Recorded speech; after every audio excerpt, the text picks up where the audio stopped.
Bonjour à toutes et à tous et bienvenue dans un nouvel épisode des Petites Histoires de la Taverne de la Force. Dans cet épisode, nous allons parler de la prélogie, et bien sûr, après l'intro.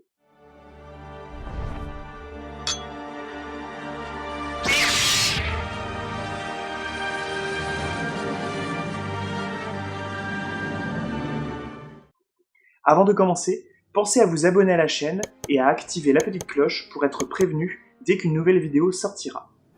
Pensez également à suivre notre compte Instagram. Cet épisode est le deuxième épisode d'une série de 3 vidéos qui parlent des 3 trilogies de la saga des Skywalker. Si vous n'avez pas vu l'épisode sur la trilogie originale, je vous invite à aller cliquer directement sur ce lien. Nous faisons à présent un saut dans le temps. 22 ans plus tard, George Lucas revient avec une nouvelle trilogie parlant essentiellement de la jeunesse du plus grand méchant de l'histoire du cinéma, c'est-à-dire Anakin Skywalker. Tout commence par l'épisode 1, La menace fantôme, sorti le 13 octobre 1999, qui raconte la découverte du jeune Anakin Skywalker sur une planète reculée, Tatooine, par le maître Jedi Qui-Gon Jinn et son apprenti Obi-Wan Kenobi. Petite information intéressante, le piratage n'existant pas à cette époque, le film est sorti en France près de 5 mois après la sortie officielle aux États-Unis. Bien que le Web 2.0 n'était pas développé à l'époque, il a été très difficile d'éviter les spoilers, notamment par l'intermédiaire des magazines. Autre anecdote intéressante, regardez là, vous la reconnaissez ?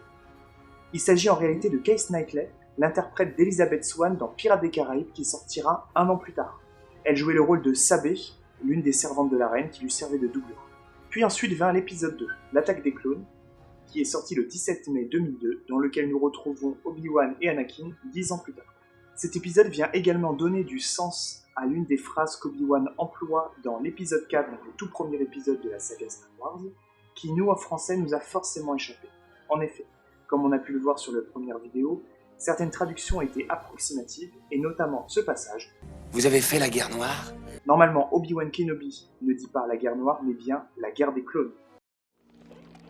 You fought in the Clone Wars?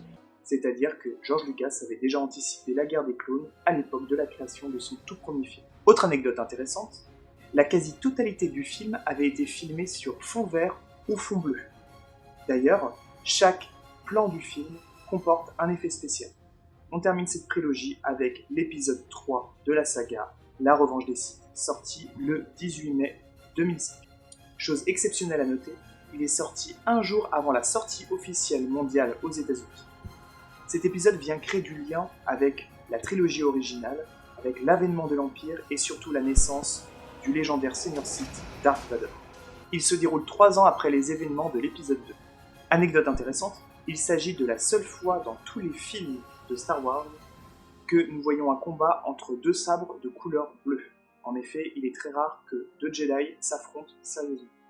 Autre anecdote, l'interprète du Comte Dooku, Christopher Lee, du fait de son âge avancé, car à l'époque il avait déjà 80 ans, n'a tourné aucune scène de combat. C'est une doublure qui l'a fait, et ensuite en post-production, on a rajouté sa tête. Ce mini-épisode touche à sa fin.